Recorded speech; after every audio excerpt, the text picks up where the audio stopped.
Good evening and welcome to Soulibration. How are y'all this evening? I'm your host, Shameika Rhymes. Let me know in the chat where you are watching from and how you're doing this evening. I do see Asheville in the chat. Welcome, welcome, welcome. Gastonia, I see y'all. Now, remember to share this with your network. And if you have any questions at all during the show, drop it in the chat because you guys know you're the co-host. So tonight we are talking about desire. And ever since I started planning the show, I've had Fire and Desire by Rick James and Tina Marie in my head, Object of My Desire by Starpoint. Clearly, I'm on a music roll right now. But desire isn't always constant, and it definitely is not a one size fits all. So tonight, sex therapist and well, I'll get into her credentials in a minute, but Myra Jackson is here. She's going to help us unpack why passion sometimes fades, even in the healthiest relationships. From stress and shame to identity and emotional attachment. She's going to break down the internal and relational forces that shape desire. So we're going to learn tonight how to navigate those mismatches in intimacy because you may be wondering like, I love this person, but why is it just not working? So we're also going to explore what drives connection and we're going to rediscover that sense of closeness that feels real, that feels grounded, and keyword mutual. That's the key word, y'all. So whether, your fire's burning low, the flame is a little low, you need a little spark, you're going to want to tune into this conversation tonight. So go get your notebooks because you're going to want to take notes. So let me tell you a little bit about Myra Jackson. She is a licensed marriage and family therapist and sex therapist, as I mentioned before. She is devoted to normalizing open, honest conversations about love, sexuality, and emotional wellness. And she earned her master's degree in marriage and family therapy from Texas A&M University, San Antonio, and completed the University of Michigan's Sexual Health Certificate program in sex therapy. She is the founder of Freely Therapy, her private practice, where she provides one-on-one therapy sessions, group training, and interactive workshops focused on all things sex and relationships. So let's welcome Myra. Hey, Shameika. Hi, Myra. How are you? Great. How are you? I'm doing well. Excited to talk about desire tonight. Do you have a song when you think of the word desire? Do you think of a song, or is it just me? Um, I don't know if it's appropriate. I think I might know where you're going, so we'll leave it. You know what song I that comes to mind is "If You" by Silk. It's That's those my song. 90s slow jams. That's what drives that desire. I love it. I knew you were my people, Myra. So what does it mean when, as I mentioned in the intro, when people say desire isn't one size fits all? Well, maybe we should start with what is desire? So desire is like the longing for connection and intimacy.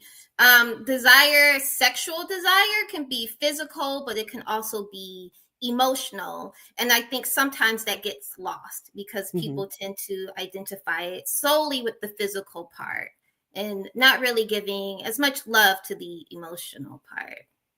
Okay. So when we say desire isn't one size fits all, is that just because it's different for everybody, every relationship, every individual? It's different for every individual. And because it's different for every individual, it's going to be different for every relationship. Um, the most common thing that I see with clients is desire discrepancies. That's why they're coming into session.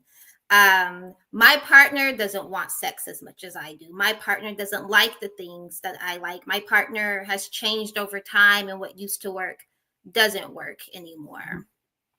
Okay. So as I was in the intro thinking about this as I was saying it, why do desire mismatches happen? Because even in these loving committed relationships like you just mentioned, it can fade or it just seems like one person's here and another person's here and they can't quite get back to here. So Yeah. why does that happen? A lot of it is life, right?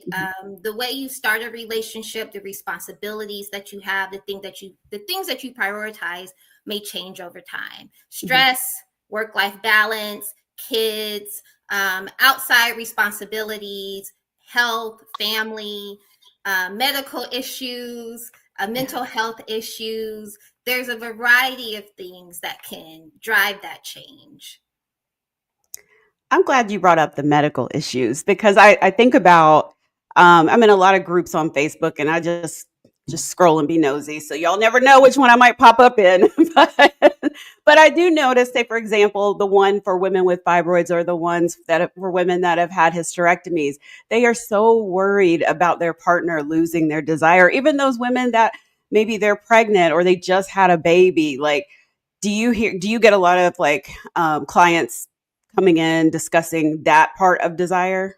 Yeah, things like menopause, where Mhm, it has an impact on the women's hormones, and their libido goes down. So mhm, they may want closeness with their partner, but they just don't have that same level of arousal like they would before. When I mhm, think about the clients that come in and their main issue is their body image, how they feel about themselves because they've just had a baby, because they mhm, don't feel like they're attracted to their partner, that plays a role in it as well. And then chronic illness is one that people don't talk about a lot. I've worked with people who have been diagnosed with cancer, who have gone through chemo, and that affects their energy level. And then mhm. certain medications that people take can impact their libido and their desire to engage in sexual activity.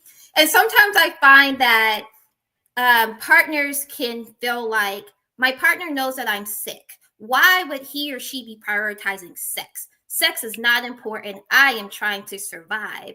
And what I Mhm. try to get them to understand is it's not always your partner prioritizing sex, they're prioritizing connection.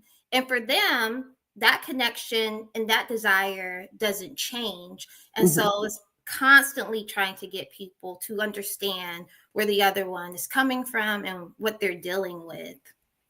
So in that instance, when they are just really desiring connection, what are some ways they can connect? Because like you said, if they're on medicine, and it's a chronic condition and they're going through, just we've had a few guests on Celebration that have talked about their breast cancer journeys, and we've had guests that have had like a lot of different things. But it's just hearing the journeys. It's like that's not on their mind at all. It's getting well and healing. And then when you mentioned menopause, my first thought was a hot flash. You're like, get off me. It's too hot for all that. So Yeah. so how can people find that connection when they are dealing with those types of things? The first thing that I like to kind of take off the table is sexual intercourse, right? Like we're Mhm, not even trying to get that far. We're looking at what do you have the energy for? What are you capable of? Where are you willing to meet in the middle just a little bit for your partner? A lot of times I start with, can we just designate some time together so that we can hold hands? Can you rub your partner's head? Can you guys cuddle with each other? Like taking those slow steps to feel that physical closeness, even if it's not full on intercourse. And then obviously, everyone has their physical needs. We also explore options with solo play, with masturbation, and your partner is there with you and you feel some connection in some way. But there are a mhm. lot of options for people who aren't able to really go all the way in that aspect. Okay. Well, that was going to be my next question about the singles. What could singles do to feel connection because they may not have um, anyone that they feel connected to. Yeah. They may just be like, it's just me. I'm chilling, and there's, I There's a don't know. What desire do that's they do? yeah. Yeah. And it's interesting because for me, I love talking about sex. Clients come in and they tiptoe around the subject, but for someone like that, that's a single, they don't have anyone yet. That normal human urge exists. We do talk about masturbation. I like to use it as an opportunity. You are not partnered. You don't have anyone right now, but what can you learn about yourself? How can you explore your body? How can you determine what you like and what's pleasurable to you so that when that person comes along, you are able to share with them how to please you? Oh, okay. All right. And I want to remind everyone in the chat, if you have questions, please drop it in the chat. So, I mean, we talked a little bit about illnesses, but how can like stress, shame, or even cultural conditioning shape or suppress desire without us even realizing it? Yeah, stress is one of those things that's sneaky, right? We're going through our day to day and we recognize that things are piling up, but we don't realize how bad it gets until it does start to impact us, our partners, our sexual lives. Stress can be draining. It can be anxiety inducing. It can cause a lot of physical problems. I've seen where people's stress levels have manifested into physical chronic conditions. So it has Mhm. an impact in that way. Culturally and socially, it's very interesting because not everybody has grown up with the same type of sexual education, the same Mhm. beliefs about sex, what sex is supposed to be for, what kind of sex is appropriate and what's inappropriate. With my Black clients, it is one of those things growing up I hear over and over again. Sex wasn't something to be talked about. Right. Sex is something to you save until marriage. Sex is appropriate only in that context. And so those kind of things do shape our beliefs and how we navigate sex. Mhm. Do you think social media now plays a part in that too? Yeah, for sure. Yeah. It's something else that plays a part, and it is expectations, right? Mhm. Expectations of what sex should be, how often sex should be happening. But social media has also helped as it Mhm. kind of normalizes it. People are more open to sharing, and I find that when people see other people being vulnerable sharing, they're more willing to do so. So going back to the social media aspect, because I see the same argument every, it's like a recycled thing every probably 8 to 10 weeks about like these $250 dates or something like that, whatever it is. But then comes the, well, I'm not taking out this person because if I spend $250, then I expect this to happen in the bedroom or in the car or wherever. So Yeah. what about when it comes to that aspect of social, and then you start to see people talking about their expectations online, and some of them are insane. Yeah, yeah. Um, Very unrealistic expectations. That's very transactional. Mhm, And that's just not the real world. You can't expect just because you do something for someone, you then get to have your way with their body, their time, their vulnerability, their intimacy. So I think it's very interesting. And I always wonder how those relationships turn out, right? You set the standard that I'm going to spend this money. You have these expectations. I mhm. often wonder, like, how did that work out for them? Yeah, because you also hear where they're like, "Don't put out on the first night," or he or she won't respect you, and then you see couples that are like, I think I was just watching something on TV where it may have been Sex in the City, where you I know love the show. Miranda and Steve, they end up getting married later. Spoiler alert if y'all haven't seen the series. Yeah, yeah. There's nothing that says that the amount of time in which you wait to have sex has any kind of indication on the success of the relationship. Um, I believe that people should be able to operate freely, right? They Yeah. meet someone, that desire is there, things are vibing. The most important parts, though, are consent, right? Is Yes. this something that you really want to do? And then sexual health and safety, right? Mhm. We're protecting ourselves against unwanted children and STDs. But other than that, if you feel safe, you give consent, you're happy with it, I say go Mhm. for it. Flipping that just a smidgen, but say, and I think I was reading, or I might have been watching a YouTube video, and then potentially it was like reading a thread, maybe, but it was about consent only because she thought the guy would not be interested. She didn't really want to do it, but she didn't want him to walk away for whatever reason. Is that like, can we just talk about that while because I think we're getting ready to get into some of the more mental health stuff, but I think this is a Yeah. good segue to this. Yeah. In that instance, it was her making that choice to consent, Mhm. which isn't an ideal decision for that situation, Yeah. but consent was still given. But we don't have to consent to things in Mhm. an effort for people to accept us. I think in that instance, it might speak a little bit to her self esteem, maybe Mhm. some self worth.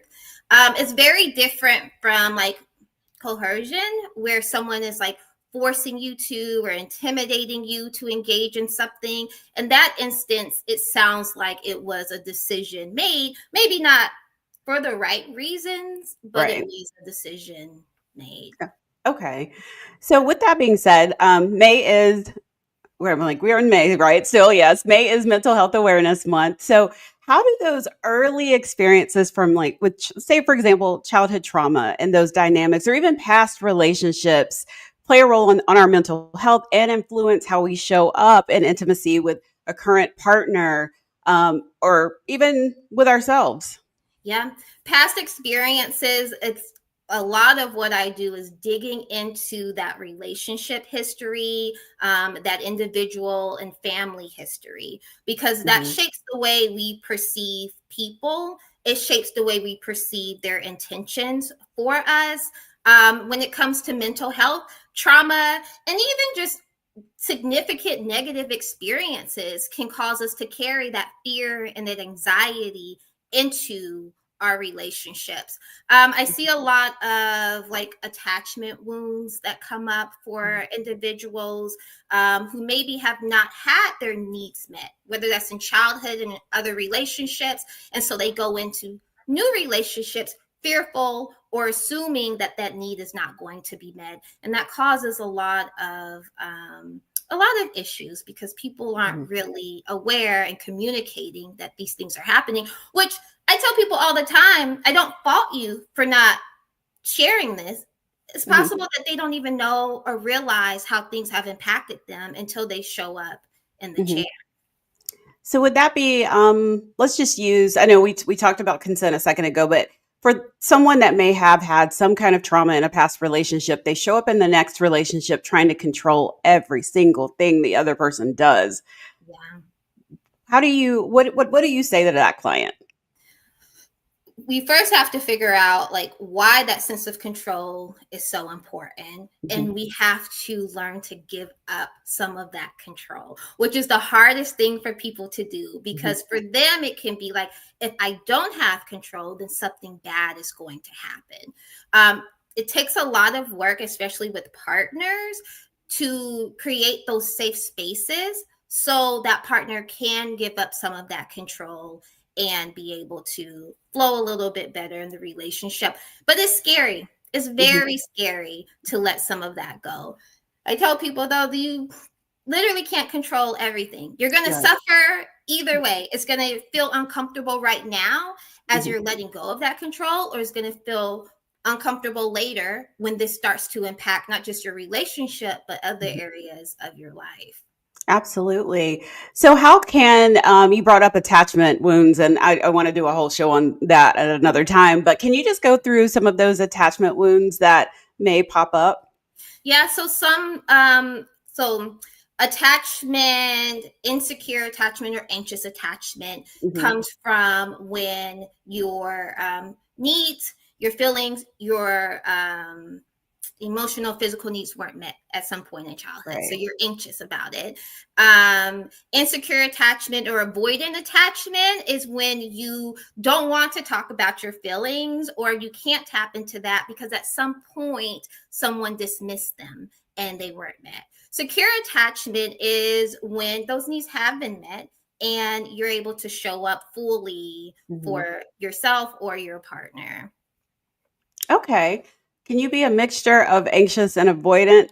Yeah, you definitely can. It's called disorganized because it's a mix of both. Something that's interesting though, and what I love about relationships and connection is if you are anxiously attached or avoidant attached, if you meet someone who is securely attached, over time your attachment style can change given that safe and secure space. Oh, wow. Okay. So, how can that secure person make anxious avoidant or disorganized um, attachment style. I wish I had dolls.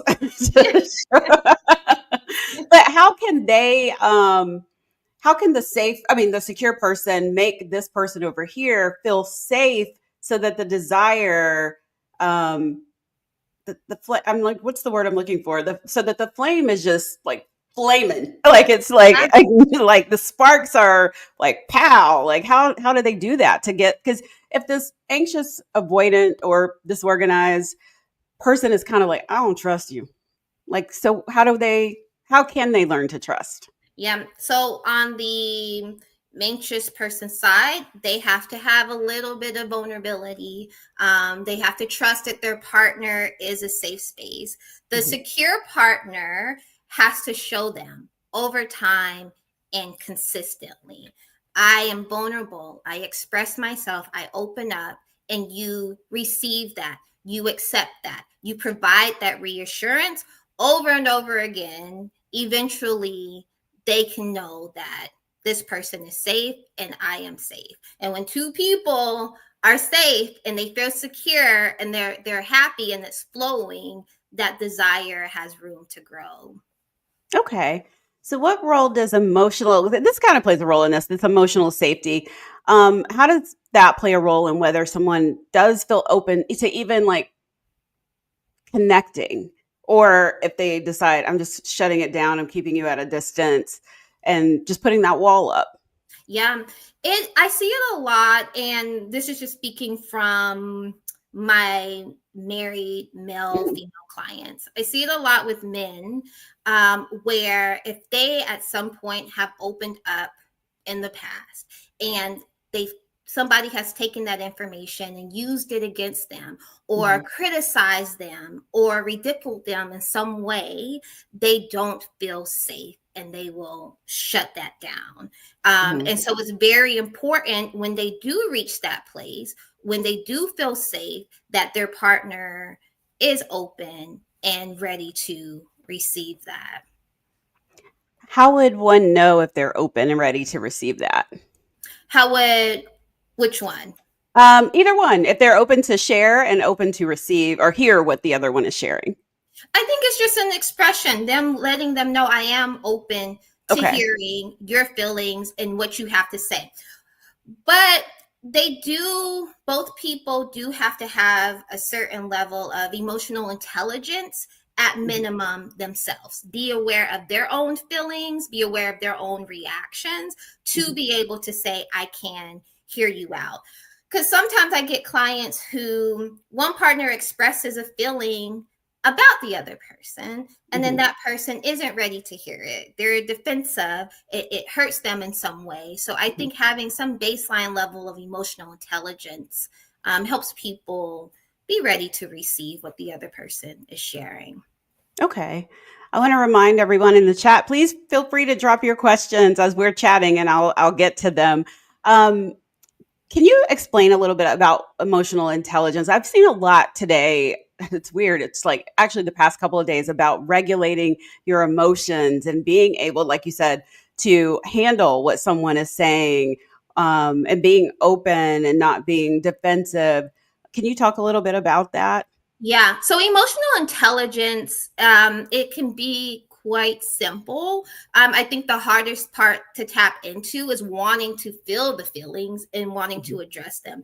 But basic level, it is about understanding feelings, understanding feelings in the context of when they're happening, understanding your own feelings, being aware and having some sense of understanding of other people's feelings, and then being able to manage that, right? mhm. These feelings come up, being able to know what to do with them and when to do it with them, and then being able to communicate that with other people. But sometimes at first level, you'd be surprised. I get a lot of, well, I don't know how I feel about this, or I don't know how I'm supposed to feel about this, or I don't know if this feeling is warranted for this situation. Right. And then you get some people who want to avoid the feelings. They know something comes up for them in their body. You know, their heart is pounding, they're tense, they're hot. They know something is there, but sometimes they have a problem being able to label it. Or sometimes they're just scared if they say it out loud. If they say, I'm scared or I'm Mhm. hurt, what does that mean for me? Does that make me weak? Does that make me not able Mhm. to do the things I need to do? So, yeah, emotional intelligence, knowing the feelings, knowing your feelings, knowing how they apply, being aware of other people's feelings, and then learning how to manage them as they come up. Okay, thank you for explaining that because I think that's like the best explanation I've heard on it. So thank you. I actually have a couple of books that I recommend, and I know that they get so tired of me talking about feelings that I recommend to a lot of my clients so that they can take it easy, right? They can ease their way into these things that they haven't tapped into. Yeah. Yeah. Okay. Can you share what those books are? I'm sure folks in the Yes. comments would love to hear. Do you want me to type it or just say them?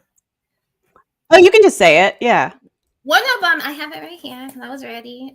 Is Okay. Permission to Feel by Mark Brackett. And then the other one is Emotional Intelligence 2.0, and that's by Travis Bradbury.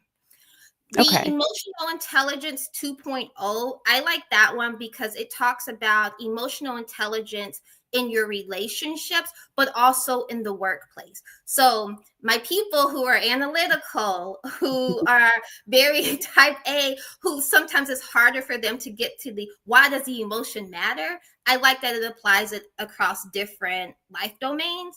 The Permission to Feel talks about as a parent managing feelings, and then as a child managing feelings, and then how those intersect. So both of them are really good books.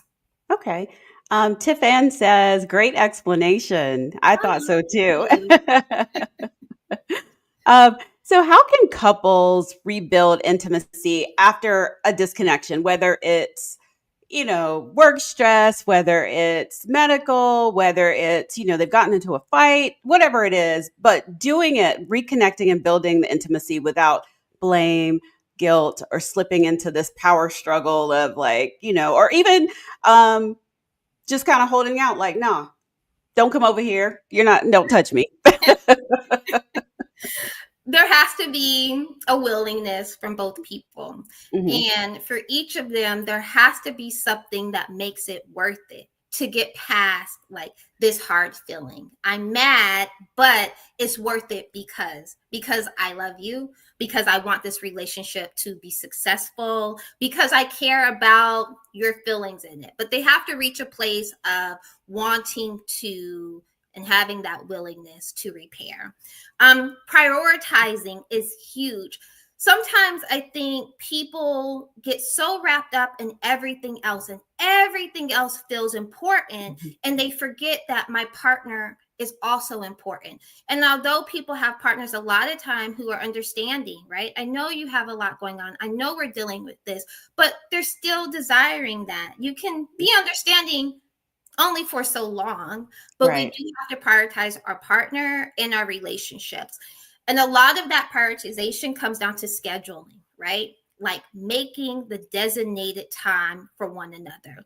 I talk to Mhm. my couples all the time about how much time have you had together this week where you weren't dealing with the kids, where you weren't talking about bills, where you weren't on your phone, but 10-15 minutes just you guys being in each other's presence.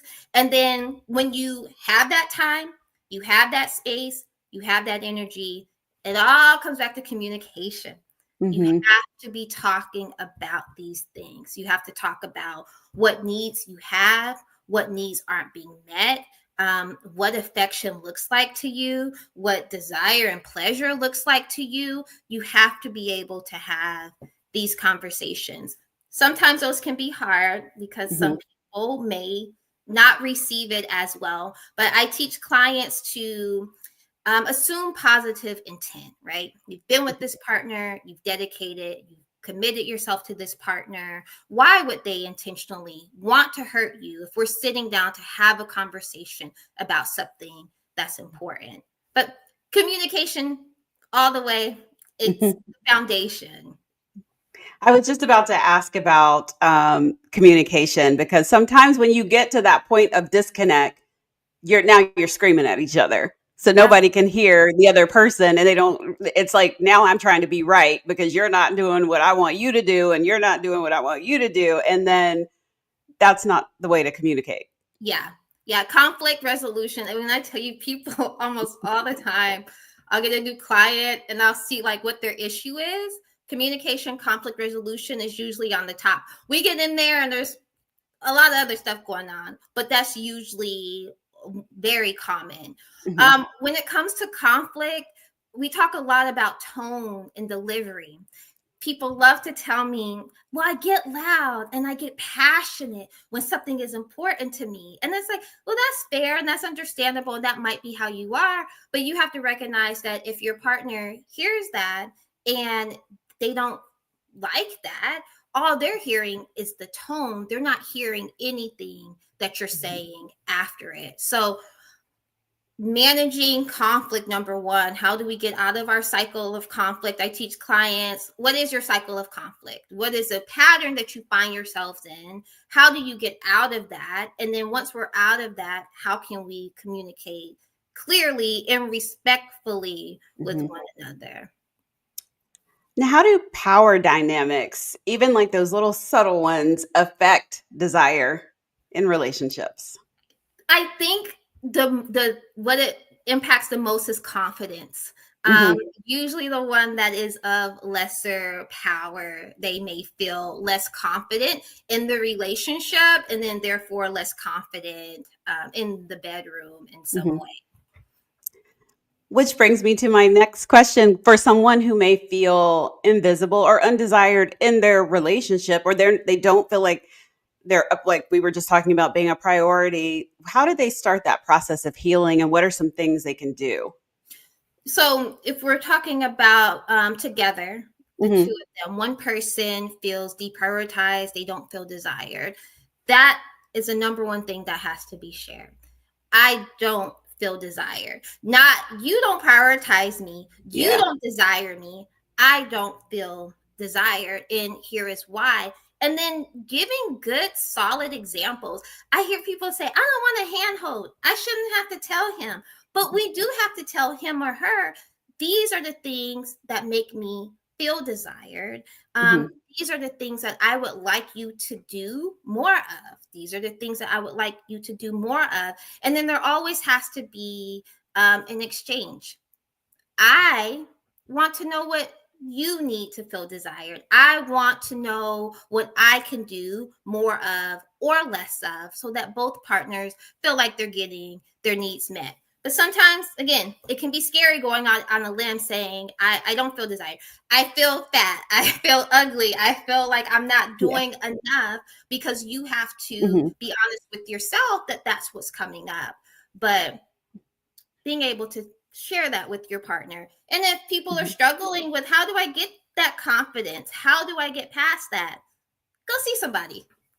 Yeah. I Yeah. love I love pitching therapy. You have a neutral party, you have someone who is unbiased, you have someone who has that unconditional positive regard where you can share that thing out loud. We can role play it back and forth. You can then bring them in and we can do it all together. But Mhm. that's why we're here. That's what the help is for.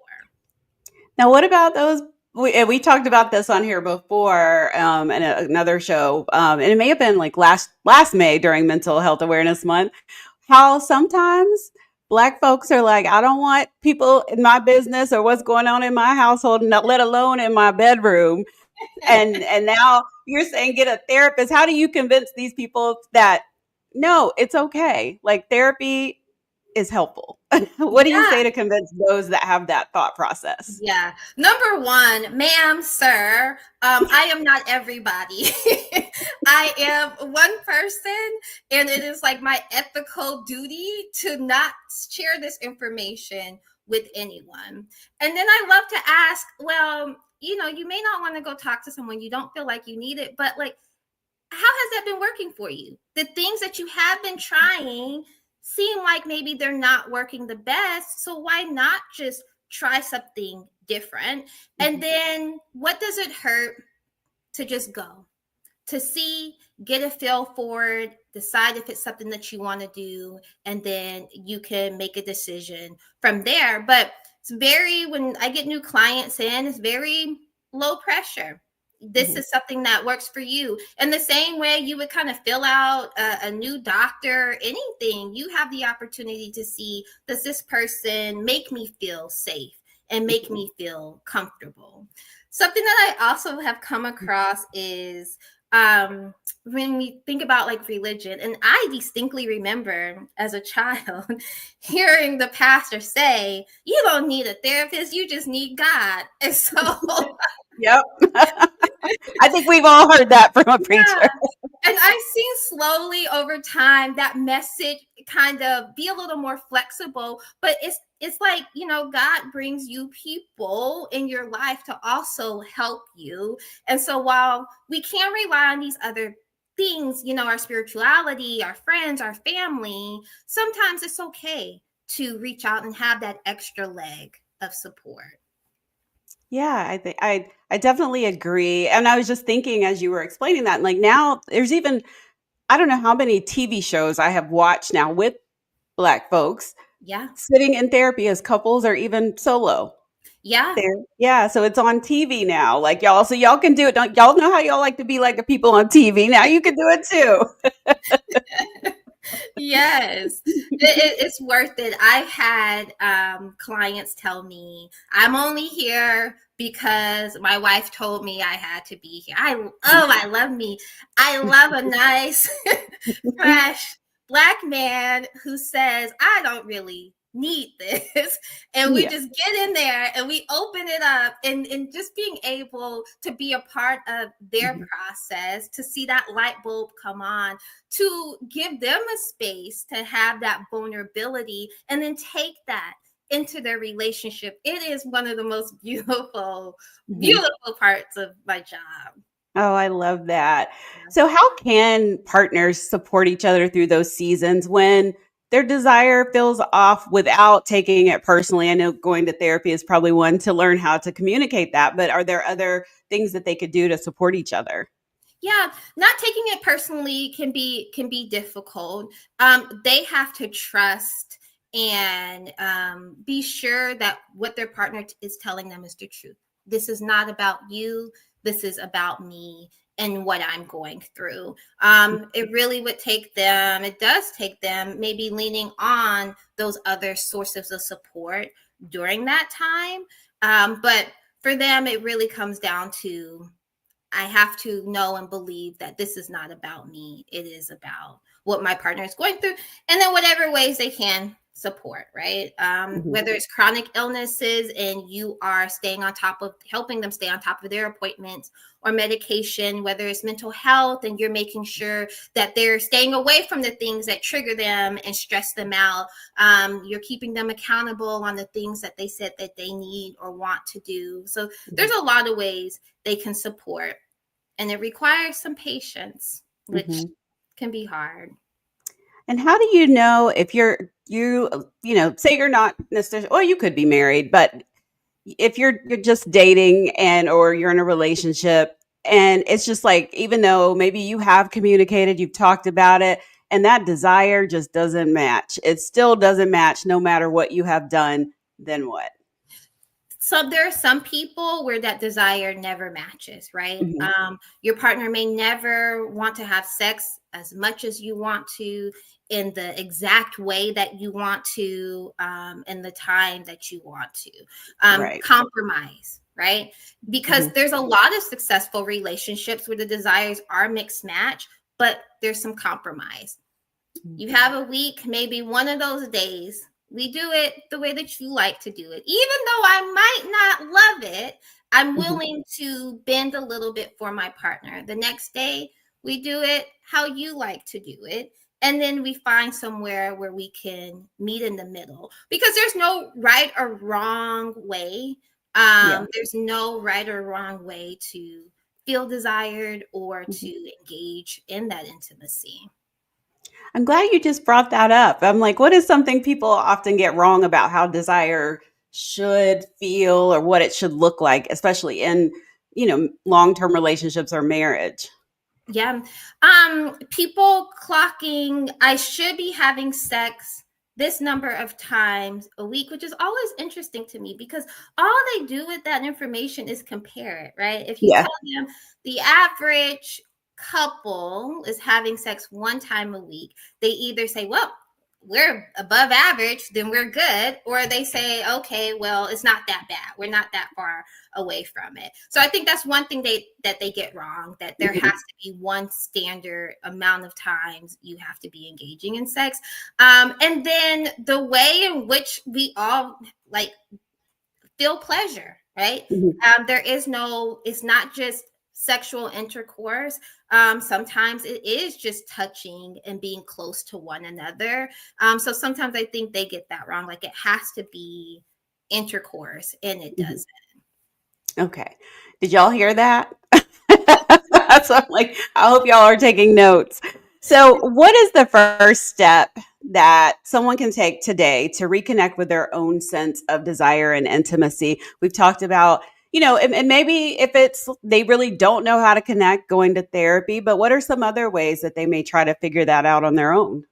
So I think one resource that I really love, and this is more geared towards women. There's a website, is omgyes.com.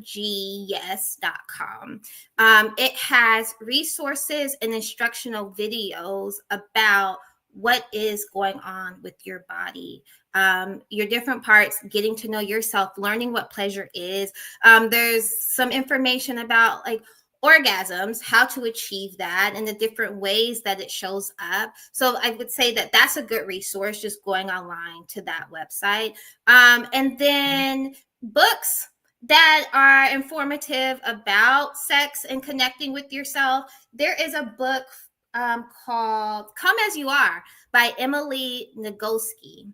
And that has a lot of information from start to finish about what is desire for you, what does sex look like for you, learning about your body, and then connecting with others. So if you don't want to come sit in my chair, I would say utilize those resources because they do exist. For couples, something that I love to recommend, Aria. Now, this is for couples who may already have reconnected, established that emotional safety, and are just wanting to take things to the next level. Maybe it has become routine. Aria.com is ARYA. Okay. They put together these boxes that you can get every month. It has different things. One month it might be massage oil, and Mhm. it will talk you through how to do a sensual massage. The next month, it may be a role play, and they walk you through the process. But that's a good one that I like to recommend for couples who are just wanting to take things to that next level. Those are some great resources. Thank you for sharing those. So for this conversation's been so good, and I'm like, I could ask 1,000 more questions. I love But it. yeah, but for my last question, and I ask this of all my guests, what feeds your soul? Ooh, people gaining just that understanding of themselves. I love, like I said, when that light bulb clicks and they are like, I get it. I Mhm. understand. Or I'm not crazy. Or I'm not weird. I am just me. I love to say, I feel like therapy should be a place where people can just be. Mhm. Freely has been all about coming to a safe place where there are no expectations. You can just literally exist, and that is okay. Yeah. Well, how can people find you? Because that sounds like an So amazing place. Now, I am only licensed in Texas to do therapy. I open it up for anyone to reach out, and I am always down to help connect you. Something that comes up when people are seeking therapy is, how do I get in contact? I leave messages, I send emails, and I Mhm. don't get anything from it. And sometimes that keeps people from even seeking out the care. So if Yeah. you're in Texas, I can see you. If you're not, email me and I'll help connect you. So it's going to be Myra at freelytherapy.com, FREELY.com. And then my Instagram is at freelytherapy.com. And in the coming near future, there will be additional resources and information coming to that page. But yes. Okay. Well, Myra, this has been such a great conversation. I've learned a lot about desire and connection and intimacy, all those things. And it looks like everyone in the chat they've Yay. been like locked in. So thank you again so much for coming and chatting with us here on Soulibration. This has been great. Thank Of you. course. It was a pleasure, Shameika. Yeah. So for more information on relationships and intimacy, you guys can head over to blackdoctor.org. There's articles and resources over there. And then next week, we're back at 7 o'clock, I think. So I will see you guys next Wednesday for a Soulibration. Have a soul filled rest of the week.